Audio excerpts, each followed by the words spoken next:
हाँ जी, नमस्कार, राधे राधे, हर हर महादेव। मैं आपका आचार्य। आज इस वीडियो पे बात करेंगे बड़े लोगों की, ज्येष्ठ लोगों की। तो यदि आप ज्येष्ठा नक्षत्र में, वृश्चिक राशि के ज्येष्ठा नक्षत्र में पैदा हुए हैं तो यह वीडियो आपके लिए है, 100% आपके लिए है। ज्येष्ठा पे हमारे चैनल पे कई वीडियो आपको उपलब्ध मिल जाएंगे, उपलब्ध हैं, वहाँ से भी आप देख सकते हैं। लेकिन यह वीडियो बिल्कुल हट के है। वृश्चिक राशि मुक्ति के बीज वपन की राशि है। और जो हमारे देखिए ये जन्म श्रृंखला चलती है, ये 7 जन्मों तक हमारे शास्त्रकार कहते हैं। लेकिन हमारा जो 3 जन्म होता है ना, वो लगभग उसकी एनर्जी बैलेंस करते हुए चलती है। बहुत गूढ़ रहस्य है। और जो नक्षत्र है ना, नक्षत्र गूढ़ रहस्यों को उद्घाटित करने के लिए ही शास्त्रकारों ने बनाए हैं। वैसे तो देखिए आकाश पथ पे लगभग 86 ऐसे समूह हैं जिनको नक्षत्र की संज्ञा दी जा सकती है। लेकिन सिर्फ 27 समूहों को, 28 समूहों को नक्षत्र की संज्ञा दी गई। क्यों? क्योंकि वहाँ पे जाके चंद्रमा एक्टिव होता है, चंद्रमा उनका भोग करता है, चंद्रमा संचरण करता है। जहाँ पे आपका मन लगे वहीं पे तो चीज़ें एक्टिव होंगी। इसलिए जो नक्षत्र होते हैं वो आपको टू द पॉइंट जीवन में विगत जन्म की, इस जन्म की और आने वाले जन्म तक की बात बताते हैं। यह एक अलग बात है कि चूंकि यूट्यूब जगत पे कोई नक्षत्र की ही बात नहीं करता और सिर्फ सब पैसे पैसे कमाने की बात करते हैं। यहाँ पे घड़ा रखो, धरती फोड़ेगी, धरती फटेगी, निकलेगी सोना। यहाँ पे ईशान कोण में घड़ा रख दो, धरती उगलेगी सोना। इतने बढ़िया बढ़िया लोग थंबनेल लगाते हैं, मज़ा आ जाता है देख के। खैर, लेकिन मेरा अपना मानना है कि ज्योतिष शुद्ध रूप से आध्यात्म का विषय है। क्योंकि धन तो किसी तरह से कमाया जा सकता है, मुक्ति किसी तरह से नहीं मिल सकती, सिस्टमेटिक चलना पड़ेगा। तो ज्येष्ठा नक्षत्र की आज हम वार्ता कर रहे हैं। थोड़ा सा पीछे चलेंगे, इस जन्म में आएंगे और कैसे अगले जन्म तक सफल जाएं, यात्रा ठीक रहे। देखिए, ऐसा नहीं है कि आप ज्येष्ठा में पैदा हुए तो अगले जन्म में आगे निकल जाओगे। अगर आप सही वर्क कर रहे हो ना, स्टेशन पे पहुंच जाने का मतलब ये नहीं होता कि ट्रेन पकड़ लोगे।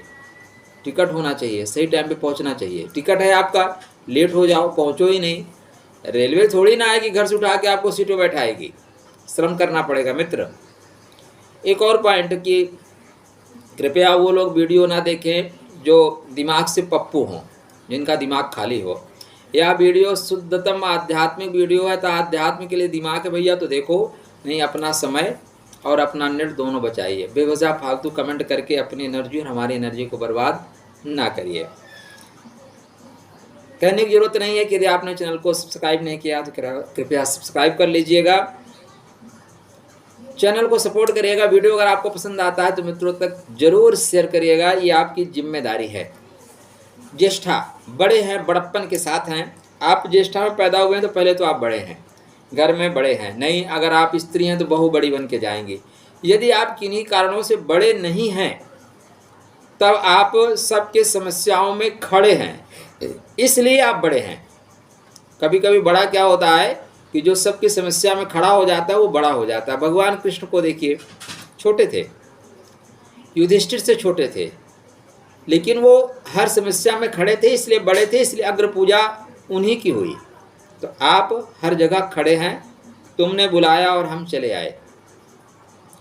शक्ति है, लड़के लड़ने की शक्ति है। और इस जन्म जो आपको मिला है ना, बड़े बनकर ही जीवन का निर्वहन करना है। बड़ी तकलीफ होती है, ठीक है ना। बड़ा बनना बहुत आसान नहीं होता। घर में जो पंखा सबसे ज़्यादा चलता है ना, वही गंदा होता है।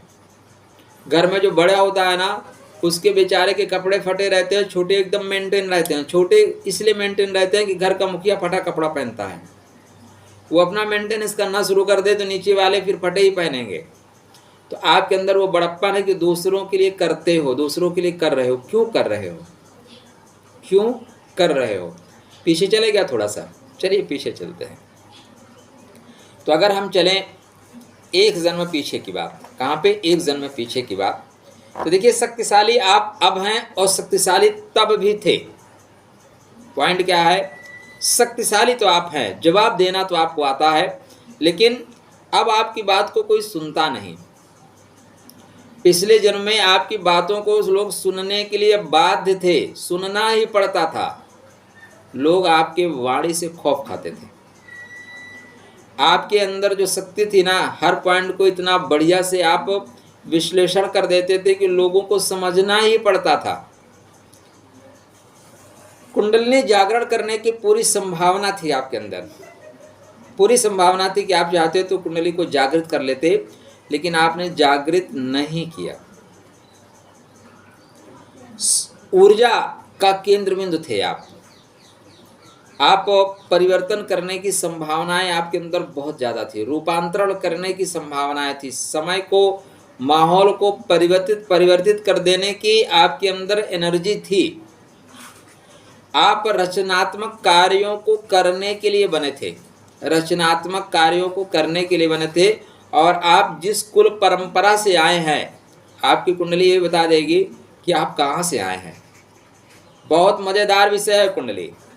कुंडली में आप ढूंढिएगा तो पता चल जाएगा किस कुल परंपरा से, ननिहाल पक्ष से आए हैं, पिता पक्ष से आए हैं, या कहीं और से आप आए हैं। तो आप वहाँ पे जाके, मतलब अगर आप पता कर पाते हैं तो पता करिए और देखिएगा आपके कुल परंपरा में जहाँ से विगत जन्म में आप आए हैं, वहाँ पे अब कुछ लोगों को समझ में नहीं आएगा। तो वो जिनको समझ में नहीं आता, भैया थोड़ा सा ध्यान करिएगा। ये चीज़ें ध्यान, ऋषियों ने हमारे नक्षत्रों को ध्यान में जाके देखा। हमारा जो पृथ्वी है ना, एक पेन का पॉइंट रख दीजिए, इतना ही ब्रह्मांड में इसकी औकात है। ऋषियों ने ध्यान में जाके ये सारी चीज़ें देखी। तो थोड़ा ध्यानात्मक, पहले ही लाइन में बोला वीडियो क्या है, आध्यात्मिक होगा। तो अब ये चीज़ें आपके विगत जन्म में थीं। आप चेक करना चाहें तो चेक करें, जहाँ से अगर आपकी कुंडली बताती है कि आप इस पक्ष से आए हैं, उस पक्ष में आज भी लोग तंत्र का, मंत्र का, ज्योतिष का, वास्तु का गुप्त तरीके से जो कार्य होते हैं, शास्त्र का गुप्त मतलब होता है एक तो चोरी से, एक गुप्त मतलब जो सबके सामने प्रकट नहीं है, गुप्त ज्ञान जिसको बोलते हैं। उस तरह की चीज़ें आज भी हो रही हैं। आपके अंदर संभावनाएं बन थी कि आप एक बहुत अच्छे डॉक्टर, बहुत अच्छे जादूगर, बहुत अच्छे ज्योतिषी बन सकते थे, लेकिन वो संभावनाएं पूरी क्यों नहीं हुई? प्रश्न ये उठता है कि वो संभावनाएं अधूरी क्यों रह गई, उसकी बात बताता हूँ। तो देखिए, शक्ति तो आपके अंदर थी, और जब शक्ति आती है ना तो उसको संभाल पाना कठिन होता है। प्रभुता पाहि काहे मद नाही, प्रभुता पाहि काहे मद नाही।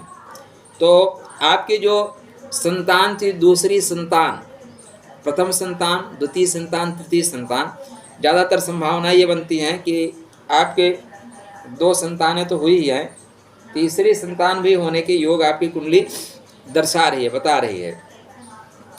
तो उनमें से भेद आपने कर लिया। क्या कर लिया? भेद कर लिया।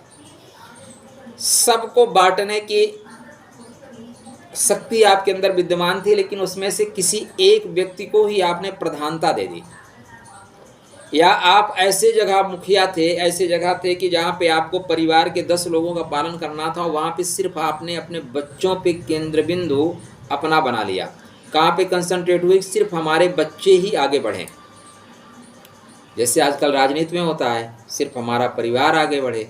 उसी तरह आप ऐसे पद पे थे, ऐसे जगह पे आपको परमात्मा ने भेजा था कि वहाँ पे आप बहुत लोगों को आगे बढ़ाने का काम कर सकते थे।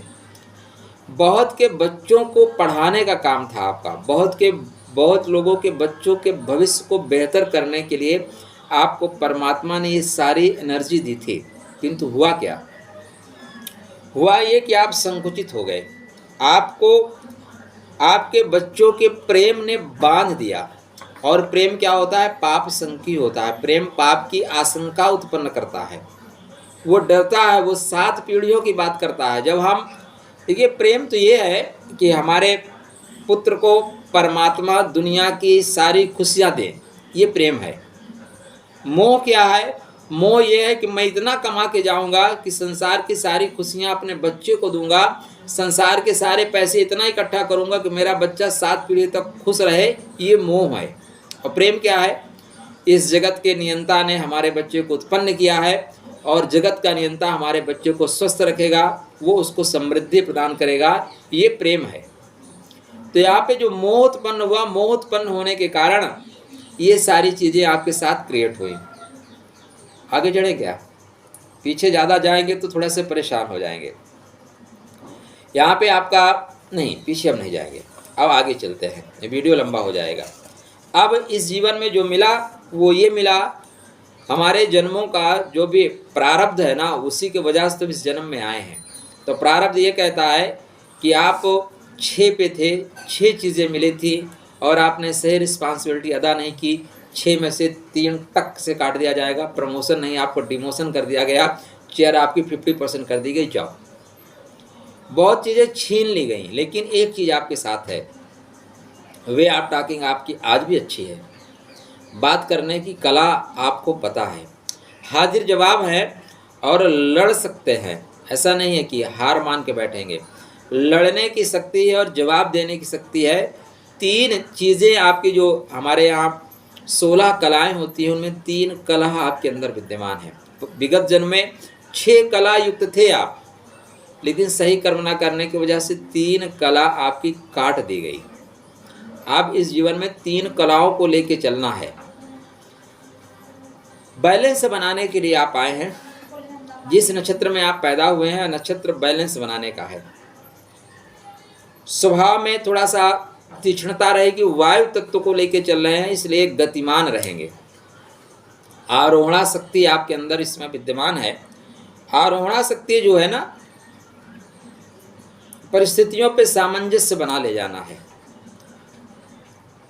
ज्येष्ठा पे आप लोगों ने वीडियो हमारे देख रखे हैं, तो स्वभाव में आपके थोड़ी जल्दबाजी है, थोड़ा स्पष्टवादी हैं आप, थोड़े क्रोधी हैं, थोड़े से वाक्पटु हैं, थोड़ा विलासी हैं, कभी कभी कुल परंपरा जो बांधती हैं उनके विरोधी हैं। क्या है? क्यों विरोधी है? कि जो बंधन है ना, ये विगत जन्म का, यही तो आपको इस जन्म में लाया है और उसने बांध दिया है। और आपको इस चीज़ का भान है कि अगर हम बंध गए तो फिर हमें मौत पीड़ा क्यों देती है। कभी आप विचार करिए, लोग मौत से बहुत डरते हैं। किसी को बोल दीजिए ना, ये आपके 1 हफ्ते वाले बाद, 1 हफ्ते बाद आपका गोविंदाय नमो नमः हो जाएगा, जाओगे, देखिए खाना पीना छोड़ देगा। दरअसल हमें संसार में जो चीज़ें जैसे दिखती हैं वो वैसे होती नहीं। मृत्यु कभी कष्टकारी नहीं होती, कष्टकारी तो जीवन होता है दोस्त। जीवन ही कष्ट देता है, वरना मरने के बाद तो आपको चिता पे जलाया जाएगा, तब भी तकलीफ नहीं होगी। तो जब हमारे सामने मृत्यु खड़ी होती है तो कष्ट क्यों होता है? कष्ट इसलिए होता है कि जब आप सृजन की प्रक्रिया में आते हैं तो 3रे माह से लेकर 9वें माह तक गर्भ में जो आपकी स्थिति होती है ना, वो कष्ट देती है। बहुत सिंपल सी बात आपको बताऊं, जब आप माँ के गर्भ में होते हैं तो गर्भ के जो कीड़े होते हैं ना, वो आपको काटते हैं, आपके शरीर को तकलीफ देते हैं। और तब बच्चा क्या है, पेट में लात मारता है तो घर वाले खुश होते हैं कि अच्छा बच्चा तो पैर मार रहा है, चल रहा है। चल नहीं रहा है, उसको तकलीफ हो रही है, कीड़े काट रहे हैं इसलिए पैर फेंक रहा है, लेकिन आपके तकलीफ पे लोग प्रसन्न होते हैं। ये जीवन की सच्चाई है। तो थोड़ा सा ये सारी चीज़ें आध्यात्म में ही मिलेंगी। संसार में आपको सांसारिक वातावरण में आध्यात्म में जाना पड़ेगा, तब प्राप्त होंगी। तो ये स्थितियाँ आपके जीवन में बनी है, तो इसलिए आपके साथ छीना क्या गया, बच्चों का प्रेम ही आपसे छीन लिया जाएगा, स्नेह आपसे छीन लिया जाएगा। क्योंकि जो स्नेह बहुत लोगों को देना था, वो स्नेह आप कुछ लोगों को दे पाए तो उनके लिए करेंगे, वो आपसे अलग हो जाएंगे। जिनके लिए आप करोगे, जिनको विगत जन्मों में आपको बांट कर खिलाना था, उनको आप खिला नहीं पाए। और आप अपने बर्थ चार्ट में चेक कर लीजिए, कुंडली रखिए, कुंडली में देखिए पंचम भाव का स्वामी कहाँ है, सप्तम का स्वामी कहाँ है, आपके भाई के स्वामी कहाँ है, पिता के स्वामी कहाँ है। अब इनमें से वो ग्रह बता देगा कि पिछले जन्म में ऋण किसका ज़्यादा है। पिता का ऋण है, भाई का ऋण है, बंधु का ऋण है, पत्नी का ऋण है, जीवन साथी का ऋण है। वही इस जीवन में उऋण करना है आपको, उसी को खत्म करना है। तो खत्म करते हुए आप चल रहे हैं। कमजोरी आपकी थोड़ी सी क्या है कि क्रोध ज़्यादा है, क्रोध ज़्यादा है, तो क्रोध पे अंकुश रखना सीखिए। प्रवृत्ति थोड़ी सी कभी कभी नकारात्मक हो जाती है और आप अनैतिक हो जाते हैं, थोड़े स्वेच्छाचारी हो जाएंगे, थोड़े से स्वेच्छाचारी हो जाएंगे। अगले जन्म में को बेहतर करना है तो क्या करना होगा, क्योंकि ये सांसारिक जगत की बात नहीं है, घर गाड़ी बंगला बनाने की बात नहीं है। बात यह है कि स्टेप बाय स्टेप आगे बढ़ना है। जो 6 कला लेके आए थे वो 3 कला रह गई है, अब 3 कला से फिर 6 कला या उससे आगे कैसे निकलना है। तो आरोहणा शक्ति है आपके पास। आरोहणा शक्ति संसार पे सामंजस्य, संसार पे विजय प्राप्त करने के लिए नहीं है। दरअसल यह विजय प्राप्त करने के लिए है जो आपके षड रिपु हैं, ऋतु नहीं रिपु, काम क्रोध मद मोह लोभ मत्सर, इन पे विजय प्राप्त करने के लिए परमात्मा ने इंद्र की शक्ति से विभूषित किया है। अब आप घर में जो आपने संसाधन रखे हैं उसका उपयोग कैसे करते हैं। आप अपने शक्ति का उपयोग सकारात्मक नकारात्मक दो कर सकते हैं। भगवान कृष्ण दुर्योधन से कहते हैं कि अगर तू चाहता तो पांडवों के साथ मिलके देवताओं पे विजय प्राप्त कर सकता था, लेकिन तूने अपने शक्ति का उपयोग सिर्फ पांडवों को परेशान करने के लिए किया, और देख आज इस रणभूमि में तेरे अपने सभी मरे पड़े हो, तेरी ये दुर्दशा तेरी इसी वजह से हुई। तो जो हमारा चुनाव होता है ना, वो हमारा भविष्य बदल देता है। इसलिए अब जो चुनाव आपको करना है वो ये करना है कि अब लोगों के लिए, आप अपने बच्चों के लिए पहला काम तो ये करिए कि देखिए दोस्त, धनात् धर्म, धनात् धर्म, धन से ही धर्म होता है। बिल्कुल इस चक्कर में मत रहिएगा कि अपना पैसा आप मेरे को दे दो, और आप आजकल जैसे हो रहा है सारे कथावाचक जो 15-15 लाख रुपए 20-20 लाख रुपए कथा का ले रहे हैं, वो बोलेंगे माया मोह से दूर हो जाओ, लेकिन कथा का 15 लाख तो हम लेंगे, लेकिन तुम्हें माया से दूर कर देंगे, तुम अपनी माया हमें दे दो। बिल्कुल मत दीजिए। आपका जो पैसा है वो आपके धर्म के काम में आएगा। आप मेरे से कुंडली विचारवाने आइए, मैं फ्री में विचारूंगा क्या? नहीं विचारूंगा, मेरी फीस है भाई, आपको देना पड़ेगा तभी आपकी कुंडली बताऊंगा। तो धनात् धर्म, धन से ही धर्म होगा। पूजा पाठ करना है, पैसा चाहिए। आपके साथ प्रॉब्लम क्या है, ज़्यादा उदार हो जाते हो, आपको लगता है मैं तो बहुत टैलेंटेड हूँ, कुछ भी कर लूँगा, और लास्ट में हैंड टू माउथ हो जाओगे अगर नहीं संभलोगे तो। आप अपना पैसा खुद संभाल के रखिए, एफडी रखिए। बच्चों के प्रेम में पड़ के बहुत पैसा उनको मत दीजिएगा, नहीं बच्चे आपको किक कर देंगे। सीधा सा वर्ड है, थोड़ा टफ वर्ड है, बच्चे किक कर देंगे दोस्त। यह एक ऐसा पॉइंट है जो आपको सुन के आश्चर्य लगेगा, लेकिन जिन लोगों की उम्र 70 साल हो गई उनसे पूछ के देखिएगा। आपकी हो सकता है 40 साल हो, तो आपको लगेगा यार आपको डराया जा रहा है। ऐसा डराया नहीं जा रहा है, बताया जा रहा है। अब भविष्य के लिए क्या कर्म पथ करें, तो तेरा तुझको अर्पण क्या लागे मेरा, तेरा तुझको अर्पण क्या लागे मेरा। जब भी मौका मिले ना, शोषित वंचित पीड़ित, आपके परिवार में कोई है, पड़ोस में कोई है, उनके बच्चों का सपोर्ट करो, उनके बच्चों को पढ़ाओ। परमात्मा ने अगर आपको इतना कुछ दिया है कि आप किसी को गोद ले सकते हो तो किसी को गोद ले लो, ना भी गोद लो तो भी चलेगा। आप किसी के एजुकेशन में उसकी हेल्प करो। किसी बच्चे, सबसे ज़्यादा ज़रूरी क्या है आपके कुंडली में, आपको अगले चरण में बढ़ने के लिए बच्चों को आप प्रेम दो, बच्चों को स्नेह दो। बहुत आसानी से अगले चरण में आप प्रवेश कर जाएंगे। बुध को ठीक करना है। अगर बुध आपका ठीक रहा तो सब कुछ ठीक हो जाएगा। भगवान विष्णु की उपासना करना आपके लिए श्रेष्ठ परिणाम देने वाला है। भगवान कृष्ण की उपासना करना श्रेष्ठ परिणाम देने वाला है। सबसे प्यार से मुस्कुरा के बात करो, बच्चों के साथ खेलना शुरू करो। प्रातः काल किसी भी कंडीशन में घास पे नंगे पैर आधा घंटा चलना शुरू करो। बेवजह प्रकृति के बीच घूमना शुरू करो। बेवजह कोई जरूरत नहीं है, फिर भी जाओ, प्रकृति के बीच में रहना शुरू करो। प्रातः काल के उदित होते हुए सूर्य को देखो। संसार का, पूरे विश्व का सबसे अच्छा जो शो होता है उसको बोलते हैं सूर्योदय, सनराइज।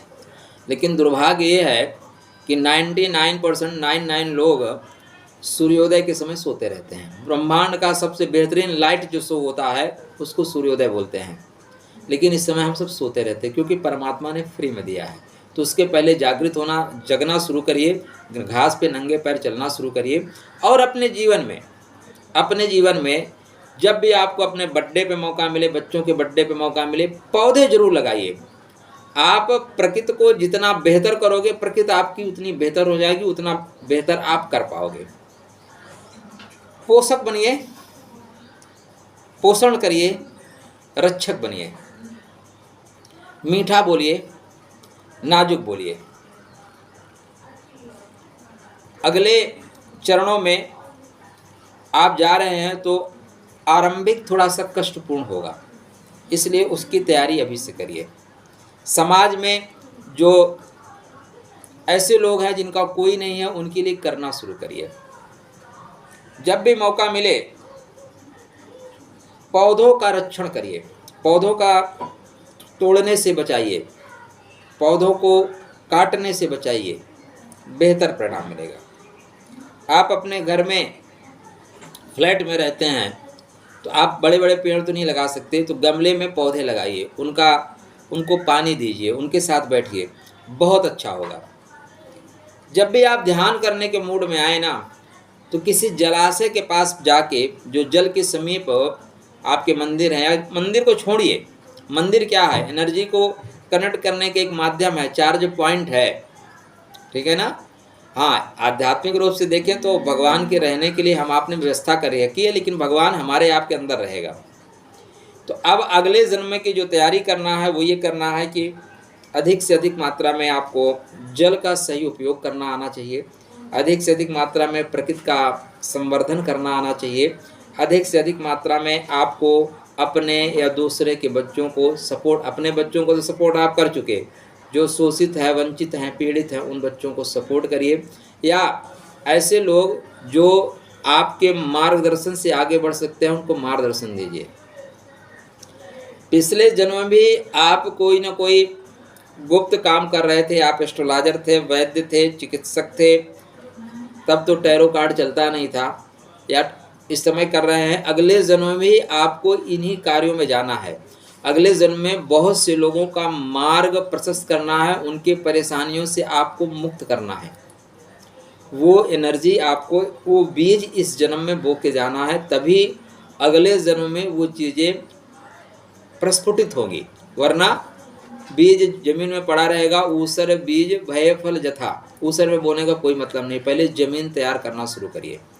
तो सबसे ज़्यादा इम्पोर्टेंट क्या है कि आप प्रकृति के बीच में रहना शुरू करिए, प्रकृति का संवर्धन करिए, अपने नहीं किन्हीं और बच्चों का, कम से कम 5 से 6 बच्चों का, ऐसे चाहिए तो 6 बच्चों का, 6 बच्चों का अगर आप एजुकेशन का देख रेख कर सकते हैं, या वर्ष में 6 बार आप किसी बच्चे को गिफ्ट वगैरह दे सकते हैं, उसके पढ़ने लिखने की किताबें दे सकते हैं, बैग दे सकते हैं, उसके लिए कुछ कर सकते हैं, तो करिए। आपका मार्ग प्रशस्त होना शुरू हो जाएगा।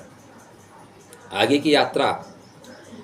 की यात्रा मुक्ति के नक्षत्र में होने वाली है। अब आप ज़्यादा दूर नहीं रह गए हैं। जो नक्षत्र है वो बुध के नक्षत्र में आप जा रहे हैं, बुध के नक्षत्र में हैं, और बुध के ही नक्षत्र में जाना है एनर्जी लेके। मैं आपके लगन की बात नहीं कर रहा हूँ। अगर आप अपनी कुंडली अगले जन्म की देख सकते हैं, बना सकते हैं, तो देख लीजिए, उसमें तृतीय और चतुर्थ चरण का ही प्रभाव आएगा मुक्ति के नक्षत्र में। तो आशा करता हूँ ये वीडियो आपको पसंद आएगा। ईश्वर की भक्ति करते रहिए। इस जन्म में भी मौका मिले तो अध्यापन का कार्य करिए। जरूरी नहीं है पैसे के लिए आप करिए, ऐसे लोगों को ट्यूशन दीजिए, ऐसे लोगों को सिखाइए जो बिना पैसे के नहीं सीख सकते, उनको सिखा के जाइए। जो कुछ जानते हैं उनको बता के जाइए। शेष आपके लिए मंगल में शुभकामना। अगर आपको चीज़ें समझ में नहीं आई हैं तो दिए हुए नंबरों पर संपर्क करिएगा। आपकी कुंडली ही सारी चीज़ आपको बताने के लिए कृत संकल्प है। आपके लिए राधे राधे।